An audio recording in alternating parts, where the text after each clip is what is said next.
Kasunod naman po na naganap na rigodon sa Senado, posibleng sumama na sa oposisyon ang 3 o 4 sa tinaguriang Magic 7 sa Senado.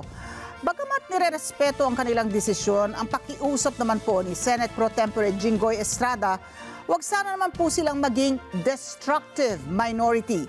Mayan Corvera, maghahati ng detalye niyan.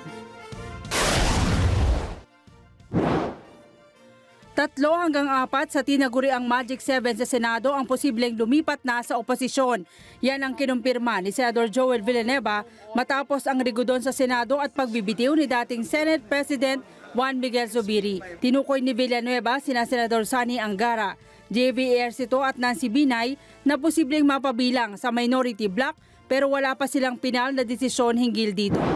Isa lang naman yung hangarin natin paglingkuran ng ating mga kababayan, the best we can. And yun din yung dahilan kung bakit iniisip namin na pwede tayong maging minorya, pwede tayong sumama sa bloke ng minority, pwede nating pangunahan ang minority doon sa Senado dahil pwede rin na maging yan ang maging susi para mas maging epektibo tayo as fiscalizer. So these are all available options for us. Bukod kina Villanueva, Binay, Angara at Ejercito, kabilang sa Magic 7 sina Senators Juan Miguel Zubiri, Loren Legarda at Sherwin Gatchalian. Aminado ang senador na masama pa rin ang loob nila sa mga kapwa mambabatas na nasa likod at sumuporta sa nangyaring kudeta. Ayon kay Villanueva, handa naman sila makipag-usap sa kampo ni Senate President Francis Chis Escudero pero kapag humupa na ang kanilang sama ng loob. Umapila rin siya sa mga kasamahan na itigil na ang pagbibitiw ng masasakit na salita hinggil sa nangyaring kudeta sa Senado.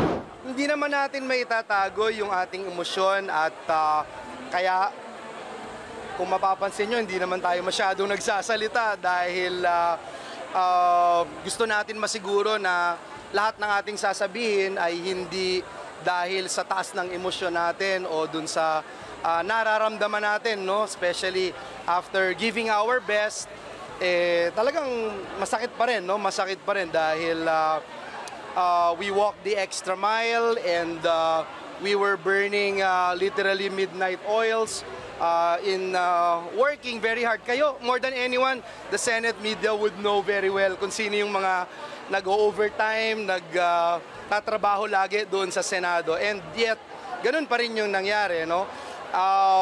Malungkot lang minsan kasi may maririnig ka pa na yung nagsorry, nagdadahilan, yung nagsosorry, nagsasabi ng kung ano-ano. Yun lang ang hindi natin minsan na maiwasan na okay na pero parang ano ba yan talaga, no? Sana let us move forward and it is what it is. We are all seasoned politicians. Iginagalang naman ng majority bloc ang desisyon ng mga kapwa senador at hindi sila pipiliting sumama sa supermajority. Pero apela ni Senate President Pro Tempore Jinggoy Estrada, sana wag silang maging destructive minority. That is their option. No one can prevent them from joining the minority bloc. That's quite interesting. The more debates, siyempre pag sasali sila sa minority, they will scrutinize all the bills that the majority will propose. But I hope they won't be, a destructive minority.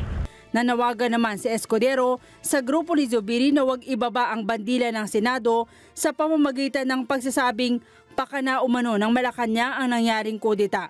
Iginit ni Escudero na walang kinatawan ang Malacanang sa Senado at hindi sila bumoto sa resolusyon ng pagsuporta kay Escudero. Nanindigan si Escudero na nagkaroon ng rigodon dahil nawala na ng tiwala ang mga kapwa senador kay Zubiri. Mayan Corvera para sa Mata ng Agila, matatag, matapang, matapat. Maraming salamat sa inyo pong pagsubaybay sa Mata ng Agila Primetime. Para malaman ang matatag, matapang at matapat na mga balita, i-follow lamang at mag-subscribe sa @Net25 TV.